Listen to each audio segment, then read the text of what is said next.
The human psyche is a complex and often unsettling enigma, a labyrinth of thoughts, emotions, and impulses. Within its depths lie dark corners, harboring impulses and desires that most of us can barely comprehend, let alone acknowledge. It is from these shadowy recesses that the serial killer emerges, a figure both terrifying and strangely alluring, embodying the ultimate transgression against societal norms. Defined by their repeated acts of murder, driven by motives as varied as the individuals themselves, serial killers occupy a uniquely disturbing place in our collective consciousness, challenging our understanding of morality and humanity. Their crimes, often shocking in their brutality and premeditation, force us to confront the darkest aspects of human nature, aspects we would rather ignore or deny. The study of serial killers, while not for the faint of heart, offers a glimpse into the abyss of the human soul, revealing the potential for evil that lies within us all. It compels us to ask uncomfortable questions about the nature of evil, the origins of violence, and the fragile line that separates sanity from madness, a line that some cross with devastating consequences. Why do some individuals, seemingly ordinary on the surface, cross that line, while others live out their lives without ever succumbing to such darkness? What triggers this descent into malevolence? These are questions that have plagued criminologists, psychologists, and law enforcement officials for decades, and their answers remain elusive, shrouded in the complexities of the human mind. What we do know is that serial killers are not a recent phenomenon. They have existed throughout history, leaving a legacy of fear and fascination. History is replete with tales of individuals who preyed on the innocent, leaving a trail of death and terror in their wake, from ancient times to the modern era. From the blood-soaked legend of Countess Elizabeth Bathory, who allegedly bathed in the blood of virgins to retain her youth, to the chilling confessions of Ted Bundy, whose charm and intelligence masked a monstrous nature, serial killers have haunted our nightmares and captivated our imaginations for centuries, embodying the ultimate human predator.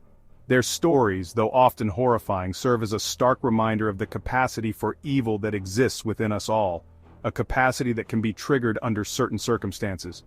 By studying these individuals, by attempting to understand their motivations and their methods, we hope to gain a better understanding of the dark side of human nature, and perhaps in doing so, find ways to prevent such tragedies from occurring in the future, to protect potential victims, and rehabilitate those on the brink.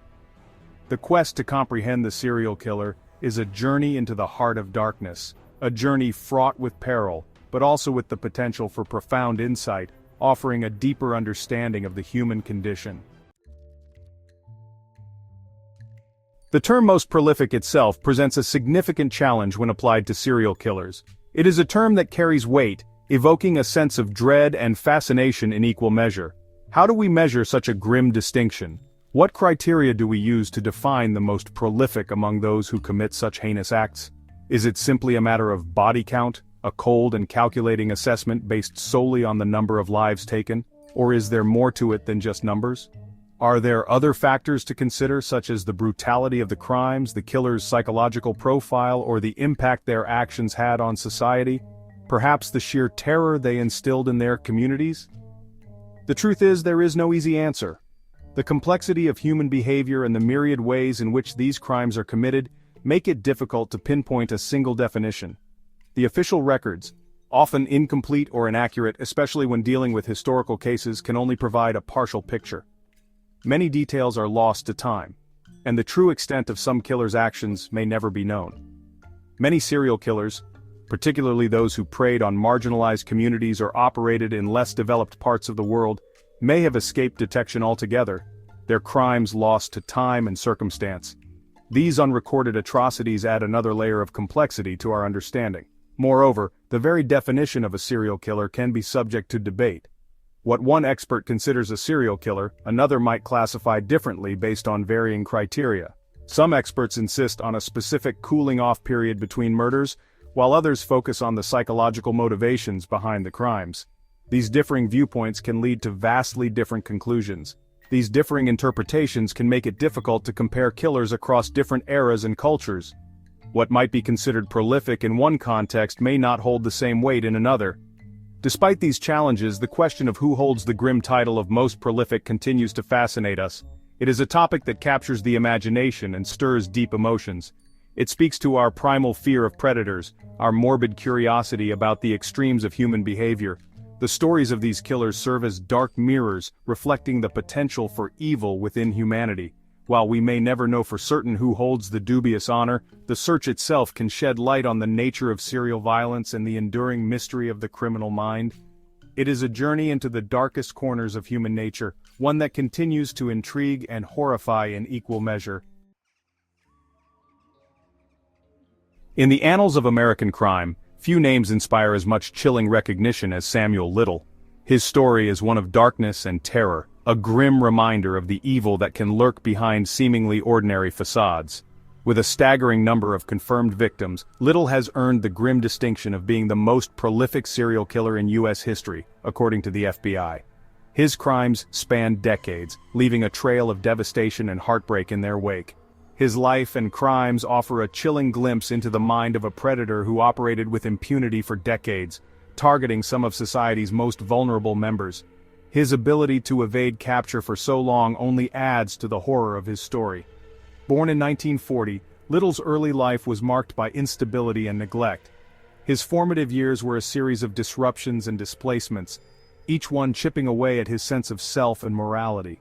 Shuffled between relatives, he experienced a childhood devoid of love and guidance, setting the stage for a life marred by violence and deviance. The lack of a stable home environment left him vulnerable to the darker influences that would shape his future. His criminal career began in his youth, escalating from petty theft to assault and eventually culminating in a string of murders that spanned across decades and multiple states. Each crime more heinous than the last, his actions painted a portrait of a man devoid of empathy. What set Little apart, aside from the sheer volume of his crimes, was his ability to evade capture for so long. His cunning and adaptability made him a ghost, slipping through the cracks of law enforcement efforts time and time again. He possessed a chameleon-like quality, blending into the background, preying on women on the margins of society whose disappearances often went unnoticed or unreported.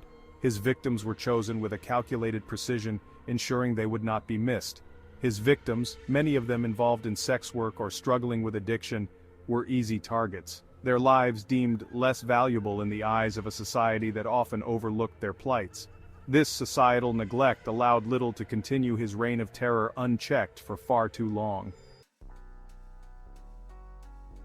Samuel Little's methods were as calculated as they were brutal. He often targeted women he perceived as vulnerable and easily controlled, using his imposing physique and a combination of charm and coercion to lure them into dangerous situations. His crimes typically involved strangulation, a method he favored because it left behind less physical evidence and allowed him to maintain a degree of control over his victims in their final moments. Little's victim profile remained remarkably consistent throughout his reign of terror. He primarily targeted black women, many of whom were involved in sex work or struggling with drug addiction. These women, often living on the fringes of society, were easy targets for Little, their disappearances less likely to attract attention from law enforcement or the media. The fact that Little was able to operate for so long, preying on this specific demographic with relative impunity, speaks to the systemic inequalities and biases that persist within our criminal justice system. It underscores the tragic reality that certain lives, particularly those of marginalized women of color, are often devalued and overlooked, making them easier targets for predators like Little. Section 5. Pedro Lopez, the Monster of the Andes. While Samuel Little's crimes cast a long shadow over the United States, another name strikes terror in the hearts of many in South America: Pedro Lopez, the Monster of the Andes. Lopez, whose alleged victim count surpasses even Little's, stands as a chilling reminder of the depravity that can lurk behind a seemingly ordinary facade. Born in Colombia in 1948, Lopez endured a horrific childhood marked by abuse, neglect, and exposure to extreme violence. These early traumas left an indelible mark on his psyche, shaping him into the monster he would become. Lopez's reign of terror began in the 1970s and spanned across several South American countries, including Colombia, Ecuador, and Peru. He primarily targeted young girls, often between the ages of 9 and 12, luring them away with promises of gifts or help, before subjecting them to unspeakable acts of violence and abuse. His modus operandi was as cold and calculated as it was horrific, reflecting a deep-seated hatred for women and a complete disregard for human life. You know, when it comes to unconfirmed cases, things get a bit murky. Historical records from the past can be incomplete or even misleading. And, honestly, the limitations of forensic science back then didn't help either. It's like trying to piece together a puzzle with missing pieces. So, what exactly makes a case stand out? Well, it's often a mix of factors: the brutality of the crime, the mystery surrounding the suspect, and sometimes the sheer number of victims. These elements capture public attention and, quite frankly, make the case unforgettable. Now let's dive into the psychology of public fascination. Why are we so drawn to these dark tales? It's a combination of fear, curiosity, and the human desire to understand the unknown. We are intrigued by the minds of those who commit such heinous acts, and we seek to make sense of the senseless. The enduring mystery. Even after all these years, some cases remain unsolved, leaving us with more questions than answers. It's this lingering uncertainty that keeps the stories alive, fueling endless speculation and debate. And in the end, it's the mystery that captivates us the most.